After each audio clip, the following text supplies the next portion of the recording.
வணக்கம். மூன் செய்திகளுக்காக முத்தமிழ் செல்வி. இன்றைய முதன்மை செய்திகள்.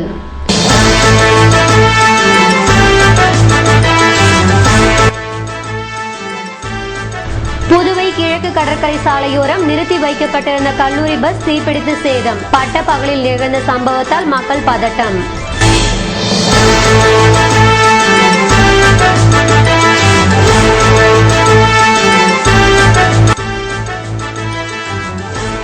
சுப்பையா நகரில் மர்ம ஆசாமிகள் துணிகரம். மிளகாய் பொடியை தூவி வீட்டில் இருந்த பொருட்களை கொள்ளையடித்து சென்றனர்.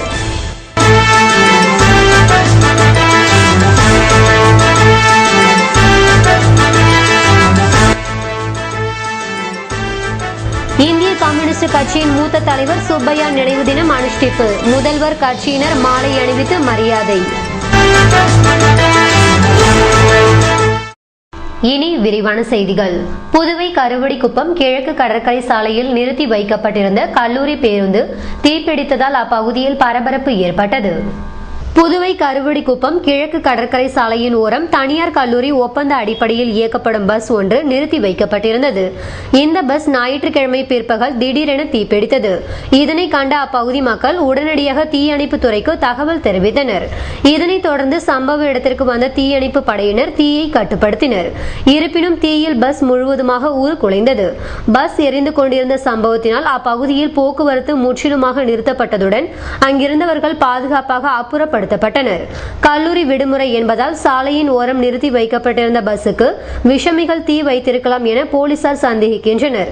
புதுவையில் தனியார் கல்லூரிக்கு ஒப்பந்த அடிப்படையில் இயக்கப்படும் இதுபோன்ற பஸ்களை அதன் உரிமையாளர்கள் பாதுகாப்பு இன்றி சாலையோரங்களில் நிறுத்தி வைப்பதும் இதுபோன்ற அசம்பாவிதங்களுக்கு காரணமாகி விடுவதாக காவல்துறையினர் கவலை தெரிவித்தனர். புதுவை தட்டாஞ்சாவடி சுப்பையா நகரில் வீட்டை உடைத்து பொருட்களை திருடி சென்ற கும்பல் போலீசாரிடம் சிக்காமல் இருக்க வீடு முழுவதும் மிளகாய் பொடியை தூவியிருந்தனர். தட்டாஞ்சாவடி சுப்பையா நகர் மெயின் ரோட்டில் வசிப்பவர் சகுந்தலா. இவரது கணவர் சுந்தரமூர்த்தி. ஏஎஃப்டி மில் ஊழியரான இவர் இறந்துவிட்டார். இத்தம்பதிக்கு செந்தில் என்ற மகனும் விஜயலட்சுமி என்ற மகளும் உள்ளனர். செந்தில் சிங்கப்பூரில் வசித்து வருகிறார். மகள் விஜயலட்சுமி திருமணமாகி முதலியார்பேட்டை அனிதா நகரில் வசிக்கிறார். இவர்களது தாய் சகுந்தலா மட்டும் சுப்பையா நகரில் உள்ள வீட்டில் தனியாக வாழ்ந்து வருகிறார். இவர் முதலியார்பேட்டையில் உள்ள மகள் வீட்டுக்கு அடிக்கடி சென்று விடுவார். கடந்த 3 தினங்களுக்கு முன் சகுந்தலா சுப்பையா நகரில் உள்ள தனது வீட்டை பூட்டிவிட்டு மகள் வீட்டுக்கு சென்றுள்ளார். இந்நிலையில் நேற்று மாலை சகுந்தலா வீடு திரும்பினார். கதவை திறந்து உள்ளே சென்றபோது வீடு முழுவதும் மிளகாய் பொடி தூவி கிடந்தது. பின்பக்க கதவு உடைக்கப்பட்டிருந்ததால் அவர் அதிர்ச்சி அடைந்தார். சகுந்தலா வெளியூர் சென்றிருப்பதை அறிந்த மர்ம நபர்கள் பின்பக்க கதவை உடைத்து வீட்டில் புகுந்து பீரோவை உடைத்துள்ளனர். அதில் நகை பணம் இல்லாததால் ஏமாற்றம் அடைந்த திருடர்கள் வீட்டில் இருந்த 2 பித்தளை குத்துவிளக்கு, பித்தளை பாத்திரங்கள் உள்ளிட்டவர்களை திருடி சென்றுள்ளனர். இவற்றின் மதிப்பு சுமார் 25,000 இருக்கும்.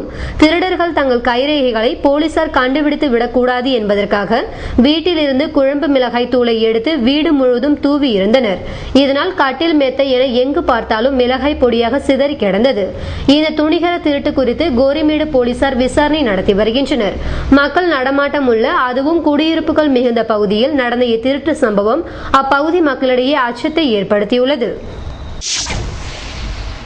புதுவையில் இந்திய கம்யூனிஸ்ட் தலைவர் சுப்பையாவின் நினைவு நாளை ஒட்டி அவரது உருவ சிலைக்கு முதல்வர், அமைச்சர் தியாகராஜன், இந்திய கம்யூனிஸ்ட் கட்சியினர் மாலை அணிவித்து மரியாதை செலுத்தினர். புதுவை செய்தி மற்றும் விளம்பரத்துறை சார்பில் இந்திய கம்யூனிஸ்ட் கட்சியின் மூத்த தலைவர் சுப்பையாவின் நினைவு தினம் ஞாயிற்றுக்கிழமை அனுசரிக்கப்பட்டது. இதனையொட்டி நெல்லித்தோப்பு சிக்னல் பகுதியில் அமைந்துள்ள அவரது உருவ சிலைக்கு முதல்வர் ரங்கசாமி, அமைச்சர் தியாகராஜன், சட்டமன்ற உறுப்பினர் நேரு பாலன், இந்திய கம்யூனிஸ்ட் கட்சியின் தேசிய செயலாளர் ராஜா, மாநில செயலாளர் விஸ்வநாதன், தேசிய குழு உறுப்பினர் கலைநாதன், ஏஐடியூசி செயலாளர் அபிஷேகம் கீதநாதன் மற்றும் கட்சியினர் மாலை அணிவித்து மரியாதை செலுத்தினர். புதுவை அருகே மிட்டா மண்டகப்பட்டில் அமைந்திருக்கும் அஷ்டலிங்கேஸ்வரர் கோவில் கும்பாபிஷேக ஆண்டு விழாவில் பக்தர்கள் கலந்து கொண்டனர். விழுப்புரம் மாவட்டம் கண்டமங்கலம் ஒன்றியம் மிட்டா மண்டகப்பட்டு கிராமத்தில் உள்ள அஷ்டலிங்கேஸ்வரர் கோவில் கும்பாபிஷேக 1ஆம் ஆண்டு பூர்த்தி விழா மற்றும் பிம்ப பிரதிஷ்டை விழா ஞாயிற்றுக்கிழமை நடைபெற்றது. இதனை முன்னிட்டு சிறப்பு பூஜைகள் மற்றும் ஹோமங்கள் நடத்தப்பட்டது. இதில் மிட்டா மண்டகப்பட்டு மட்டுமின்றி சுற்றுப்புற கிராம மக்கள் பங்கேற்று வழிபட்டனர். இதற்கான ஏற்பாடுகளை கோவில் நிர்வாகிகள் மற்றும் ஊர் மக்கள் செய்திருந்தனர். புதுவை நெட்டப்பாக்கத்தில் பாப்ஸ்கோ தீபாவளி சிறப்பங்காடியை பாட்கோ சேர்மன் பிரசாத் குமார் திறந்து வைத்தார். புதுவை கல்மண்டபம் சமுதாய நலக்கூடத்தில் பாப்ஸ்கோ தீபாவளி சிறப்பங்காடி திறப்பு விழா ஞாயிற்றுக்கிழமை நடைபெற்றது. இதனை பாட்கோ சேர்மன் பிரசாத் குமார் திறந்து வைக்க பாப்ஸ்கோ உதவி பொது மேலாளர் குருமூர்த்தி முன்னிலை வகித்தார். இந்த அங்காடியில் தீபாவளிக்கு தேவையான அனைத்து பொருட்களும் விற்பனைக்கு வைக்கப்பட்டுள்ளதால் பொதுமக்கள் பயன்பெற வேண்டுமென பாப்ஸ்கோ அதிகாரிகள் தெரிவித்தனர்.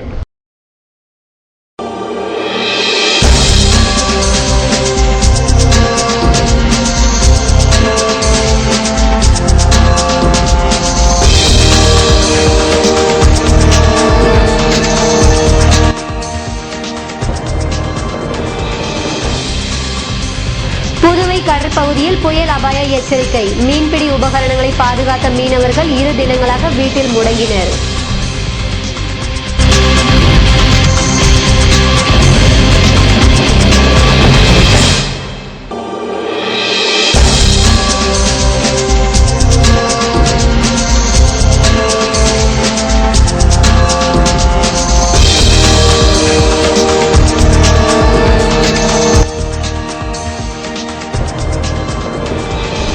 குடம் தீ விபத்தில் ஒருவர் பலி. சம்பவ இடத்தை நேரில் பார்வையிட்டு ஆய்வு நடத்தினார் ஆட்சியர் சுந்தர வடிவேலு. விபரம் விளம்பர இடைவேளைக்கு பிறகு.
செய்திகள் தொடர்கின்றன.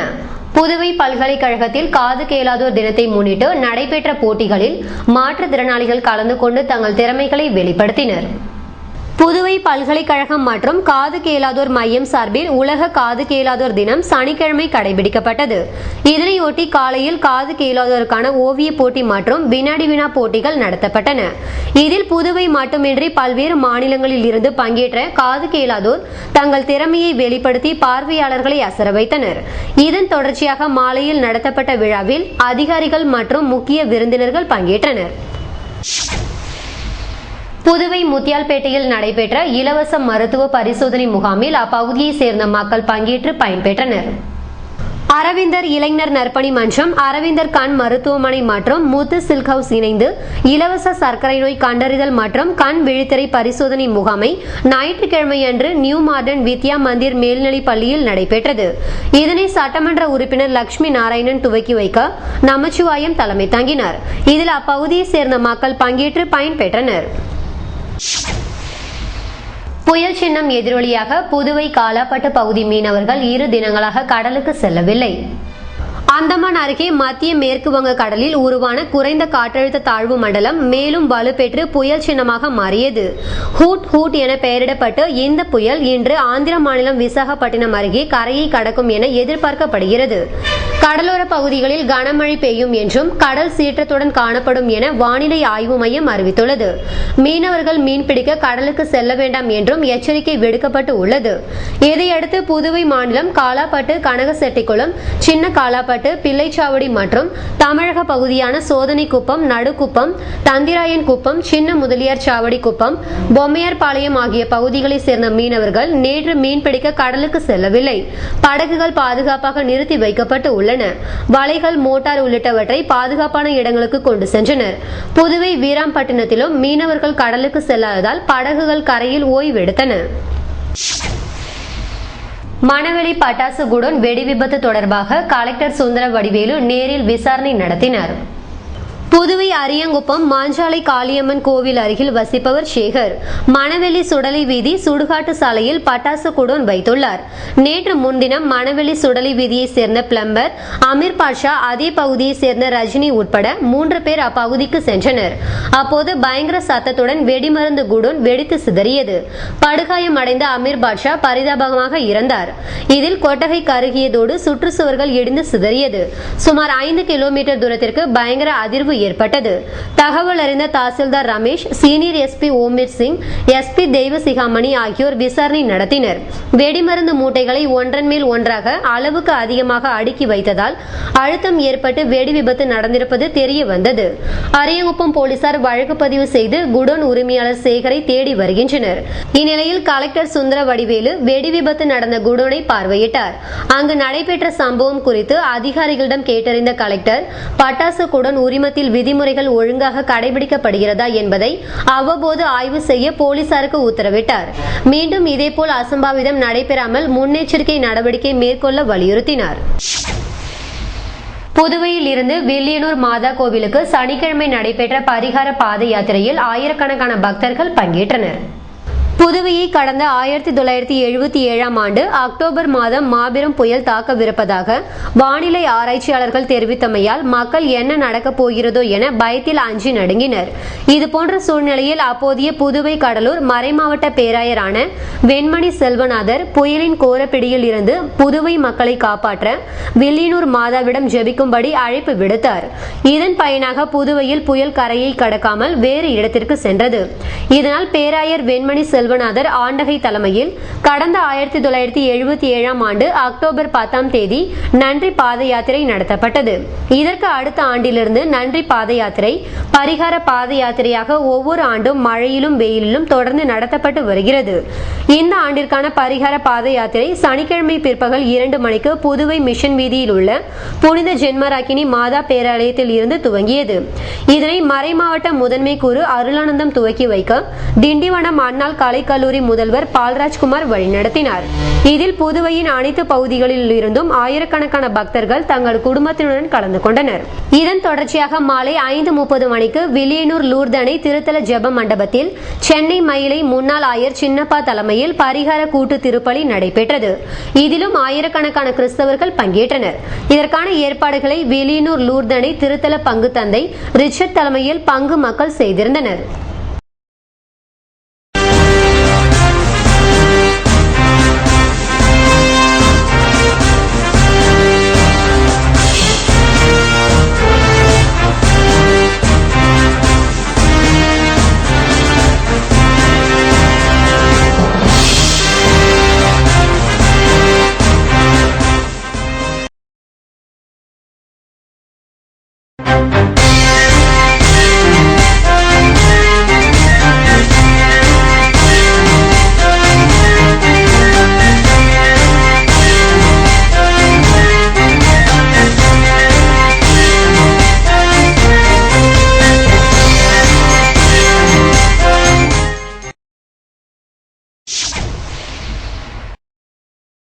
இன்றைய தங்கம் வெள்ளி விலை விபரம் வழங்குவோர் ஏவிஆர் ஸ்வர்ண மஹாலின் நவீன மங்கையின் நவநாகரீக நகைகள்.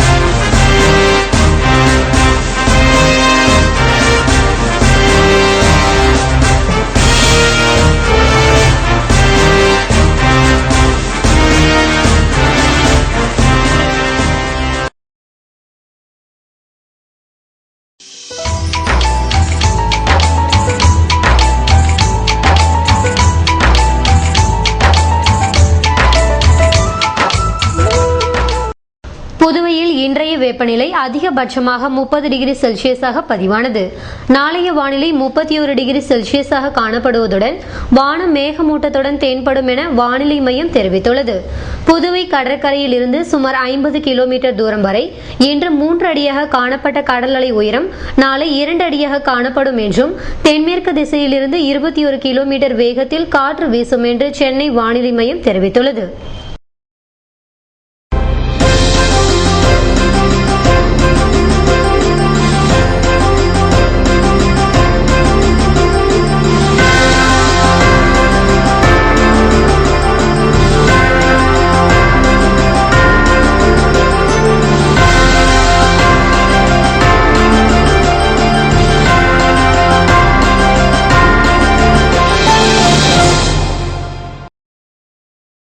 மீண்டும் இன்றைய முதன்மை செய்திகள்.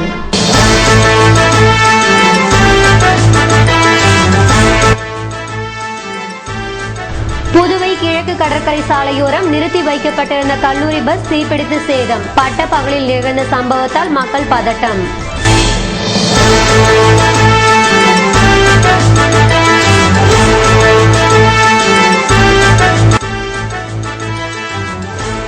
சுப்பையா நகரில் மர்ம ஆசாமிகள் துணிகரம். மிளகாய் பொடியை தூவி வீட்டில் இருந்த பொருட்களை கொள்ளையடித்து சென்றனர்.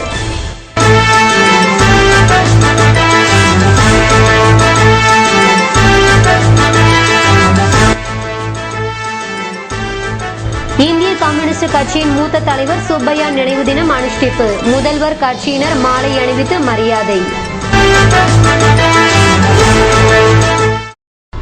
இத்துடன் செய்திகள் நிறைவடைந்தன. வணக்கம்.